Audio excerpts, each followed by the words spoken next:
What's going on, Dodgers Nation? Doug McCain here. You can follow me at DMAC_LA. Be sure to subscribe to the Dodgers Nation YouTube channel. For all the latest Dodgers news and rumors, hit that subscribe button, hit that notification button, and I want all your takes down below in the comments section. I want all your takes on today's topic right down below in the comments section. And for all the latest Dodgers news, head over to DodgersNation.com. What's going on, Dodgers Nation? How's the championship life treating everyone? Because for me, I still have yet to receive my copy of the Dodgers Championship Blu-ray. It won't be here until the end of next month or early January. At this point, I'm just hoping to get it before we win another World Series title. But other than that, it's great because the Dodgers, they have some holes to fill, and one of them is the Dodgers bullpen. You got a couple spots you want to fill in that bullpen, and today we're going to be talking about the future of that Dodgers bullpen and who will be getting the final 3 outs for LA in 2021. Will it be Kenley Jansen? Will the Dodgers give the closer from Curacao another opportunity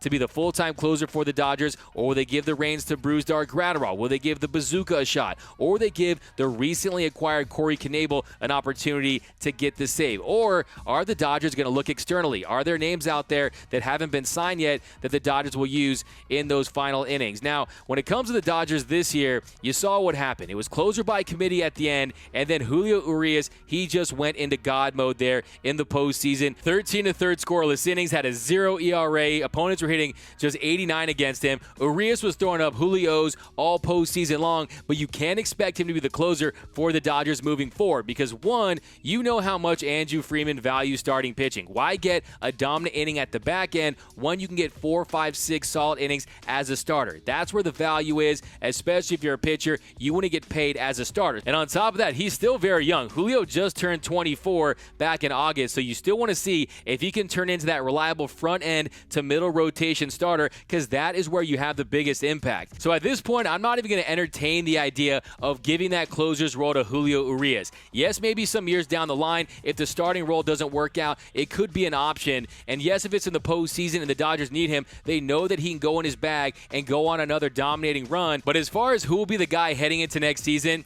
Dave Roberts told Jorge Castillo of the LA Times, the best case scenario is Kenley is our closer, but that is solely dependent on him. So what that tells me is that Kenley Jansen, heading into the final year of his 5-year, $80 million deal, they're going to give him one more shot to be the closer as he ends his career, presumably with the Los Angeles Dodgers. Now, I think that when it comes to Kenley next season, will he be the closer? Well, first, let's take a look at Kenley Jansen's season last year. Look, some players age like wine, some players age like milk, and some players age like hot guacamole in the sun. Kenley Jansen, he's really like a combination of all three because he's had that longevity, right? 312 career saves. He's going to go down as a Dodgers legend. Look, the man's just 64 strikeouts away from 1,000. So while he might not be a legend in Cooperstown, he's definitely going to be a legend in Dodger Town. He'll go down as a Dodger legend. But let's take a look at his 2020 season because is he washed? Well, I bring my facts to the fight, so let's take a look at it. Last year, Kenley Jansen, he posted 3.33 ERA, a 3.03 FIP, a 1.15 WHIP with 33 punch-outs, 9 walks through 24 1/3 innings pitched.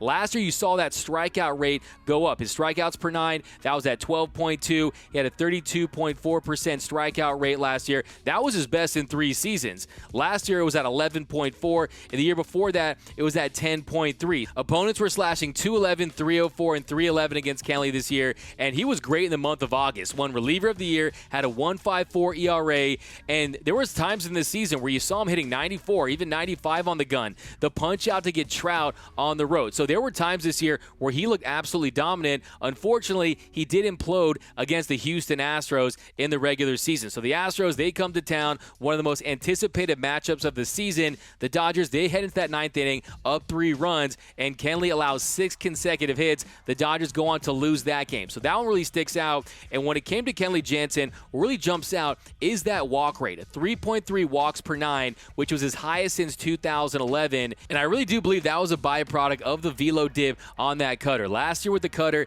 it averaged 90.9 miles per hour. That was the lowest of his career. And it was clear out there that when he was pressing, he was overthrowing. He was trying to rear back and find that velocity somewhere. And when he was doing that, he was missing badly. Like I was saying, if you're on a dunk tank and Kenley Jansen was throwing at you, there were times this season where you would be dry. You would have nothing to worry about. And unfortunately, that's what really hurt Kenley this year. His inability to finish guys off with 2 strikes. In the past, we saw him go to that cutter, miss bad, at-bats and get the punch out. This year, you saw him going to that slider, going to that four-seam, and you saw in the postseason against the Milwaukee Brewers, he comes out, he's touching 86 on the gun, and then the NLDS, he has that blown save where he has the command issues against the Padres. But Kenley Jansen did step up against the Braves. He stepped up against the Braves. Against the Bravos, they didn't use him in games 1 and 2. So they gave him some time off after that blown save in game 2 of the NLDS, and they bring him in game 3. The Dodgers, that's when they had the 11-run first inning. They were up by like 58 runs by that point.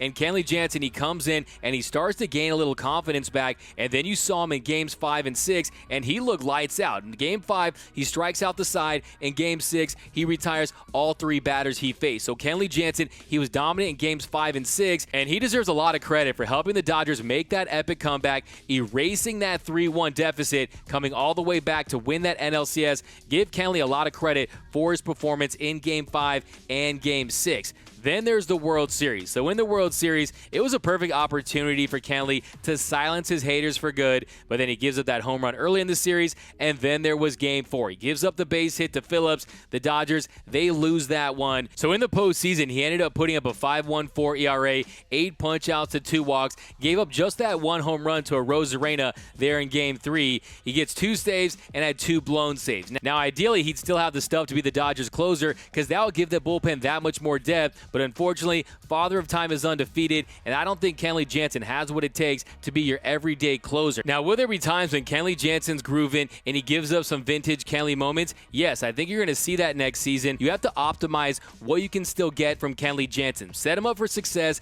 Don't set him up for failure. And then if it's not going to be Kenley, who's it going to be? Well, my top choice, as it stands right now, unless the Dodgers add some more big names in free agency or via trade, I would go with Corey Knebel if he can resemble the pitcher he was in 2017 and 2018. He has 57 career saves. He has that missed-bat stuff that you want to see from a closer. Then option number 2, you have to consider the bazooka, Brusdar Graterol. Now, for him to become the permanent closer, he's going to have to improve that strikeout rate. Last year, his K per 9 sat at around 5. That would place him amongst the lowest in all of Major League Baseball for relievers, but he did have a much better K per 9 in the postseason. Against the Braves, it was at 10.8, had 4 punch-outs to 1 walk, a very small sample size, but you did start to see the development of that punch-out pitch, and once he's able to have that slider in his arsenal, he's a pure flamethrower. He was built in the lab to be an elite closer as long as he can find a way to get that strikeout rate up. But I remind you, he's just 22 years old. He can come into next spring, and he can take another leap, and it could very well be bazooka season in Los Angeles. That would be a lot of fun. But I think it's a little premature to give him that closer role. He's still only 22 years old. I think he's still a year away. And then I think there's some external options that are very intriguing with the Dodgers. The Dodgers, they've had their eyes on Brad Hand for so many years now. They've wanted to get their hands on Hand since he was in San Diego. And the fact that teams weren't lined up to pay him $10 million for his services, to me, we'll see how many years can you get him for. I'm not usually a big fan of throwing a lot of money out for relievers, but as long as the Dodgers don't overplay their hand to get Brad Hand, I think he could be the best option available if they're looking to spend some money. Last year, he was outstanding. He had a 2.05 ERA. He had that .773 whip, a 1.37 FIP, and you look at those strikeout to walk ratios, 11.9 punch-outs per 9 and a 1.6 walks per 9. Very attractive numbers. He struck out 29, walked 4 last year through 22 innings pitched.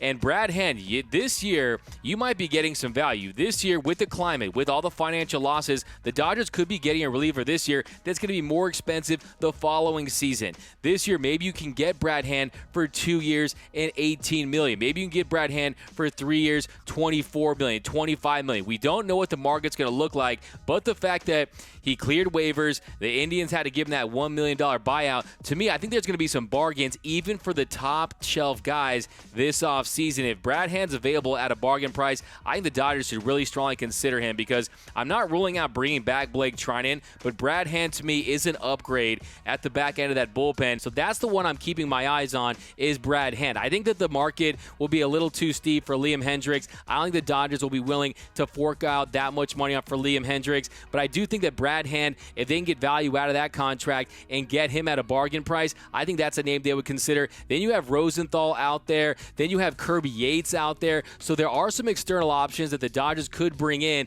and I definitely fully expect Andrew Friedman to kick the tires on a lot of different names this offseason. I definitely think that they're considering bringing back Blake Treinen. But bottom line, I think you're going to see a very different approach from the Dodgers next year when it comes to those final 3 outs. I think you're going to see closer by committee. I think you're going to see different guys in there. I think you're going to see them playing those matchups. And I think they learned a lot, not only in the regular season last year, but also in the postseason. Riding the hot hand, seeing who has it from a night-to-night basis. Now, that could all change if they bring in a dominant arm, but I think next year it's going to be a very different look for the Dodgers when it comes to those final 3 outs. I still think Kenley Jansen can find a way to contribute to this Dodger team next year, but I don't see him as your everyday closer, not at this point in his career. But let me know down below in the comments, who do you have as the Dodgers closer next season? Will they look at some of these big external options? Will it be someone currently on the Dodgers roster? Let me know down below in the comments, and be sure to head over to gearup.la for all the latest Dodgers merch, all the best Dodgers Nation merch in the game. Head over to www.gearup.la. Today I'm rocking my Bazooka Bruised-Dar Gratterall shirt where he's blowing the kisses to Manny Machado there in Game 2 of the NLDS. But let me know down below in the comments who will be the closer for the Dodgers next year. And for all the latest Dodgers news, head over to DodgersNation.com.